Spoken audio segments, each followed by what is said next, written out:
Kenyataan Menteri Undang-Undang Taqiyuddin Hassan bahawa Jemaah Menteri menasihati Janda Pertuan Agong sama ada proklamasi darurat perlu dilanjutkan atau tidak adalah penghinaan terhadap Jawatankuasa Khas Bebas Darurat. Susulan pendirian tersebut, anggota Jawatankuasa Khas Bebas Darurat Noh Omar mempersoalkan peranan Jawatankuasa Bebas yang dibentuk dengan pekenan Yang di-Pertuan Agong itu. Bagi saya, ini satu penghinaan kepada saya sebagai ahli Jawatankuasa Khas Bebas Darurat yang diperkenan oleh Yang di-Pertuan Agong. Kalau Yang di-Pertuan Agong bertindak untuk sambung atau tamatkan darurat atas nasihat Kabinet, soalan saya kepada Menteri, kenapa melantik kami dan sekarang menafikan peranan kami semua? Adakah Menteri merujuk kepada kenyataan Perdana Menteri mengenai peranan Jawatankuasa Bebas Darurat? Saya minta Menteri jelaskan apa sebenarnya peranan Jawatankuasa Bebas Darurat ini, katanya dalam satu hantaran di Facebooknya.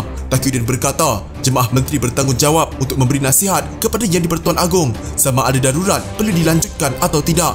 Taqiyuddin berkata demikian sebagai respons kepada laporan yang membetik Ketua Pengarah Kementerian Kesihatan Dr. Nur Hisham Abdullah bahawa hanya Yang di-Pertuan Agong mempunyai budi bicara mengenai tempoh darurat. Nur Hisham dipetik melalui mail sebagai berkata, setelah darurat ditamatkan, tiada apa-apa yang akan dapat menghalang 3 pilihan raya kecil dan pilihan raya negeri Sarawak. Mengulas mengenai laporan itu, Taqiyuddin mengatakan bahawa Agong bertindak atas nasihat Kabinet mengikut Perlembagaan Persekutuan ketika darurat diisytiharkan pada bulan Januari bagi menangani wabak penyakit berbahaya. Setiausaha Agong PKR Saifuddin Nasution Ismail turut senada dengan Noh yang mengatakan kenyataan Taqiyuddin merupakan penghinaan kepada Jawatankuasa Bebas berkenaan. Saifuddin berkata, berdasarkan Seksyen 2 Ordinan Darurat Kuasa-Kuasa Perlu 2021, kuasa untuk menasihati Yang di-Pertuan Agong kini di bawah Jawatankuasa Bebas. Katanya berdasarkan peruntukan itu, tanggungjawab Jawatankuasa itu cukup spesifik, iaitu menasihati Yang di-Pertuan Agong mengenai kewujudan berterusan darurat atau penamatannya. Berdasarkan Seksyen 2 Ordinan Darurat Kuasa-Kuasa Perlu 2021 ini diperuntukkan perubahan Jawatankuasa Khas Bebas Darurat. Dengan perubahan ini, kerajaan telah membuat pengecualian untuk Jawatankuasa ini menasihati Yang di-Pertuan Agong mengenai darurat berbanding dalam keadaan biasa. Peranan menasihati ini adalah peranan Jemaah Menteri.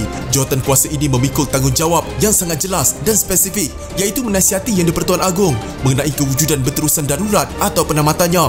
Sehingga sekarang, Jawatankuasa Khas Bebas Darurat ini masih wujud dan berfungsi, menjalankan tugas dengan matlamat akhirnya mempersembahkan laporan kepada Keduli Yang Maha Mulia Yang di-Pertuan Agong, kata Saifuddin. Oleh itu, katanya kenyataan Taqiyuddin amat mengelirukan sekaligus menimbulkan beberapa persoalan tentang fungsi Jawatankuasa Khas berkenaan. Mengapa Menteri-Menteri Perikatan Nasional suka buat kenyataan yang bercanggah dan flip-flop yang boleh mengelirukan rakyat? Saya fikir mungkin kerana Parlimen tidak dibenarkan bersidang, maka tidak ada semak dan imbang dan Menteri boleh membuat keputusan sesuka hati sahaja, katanya.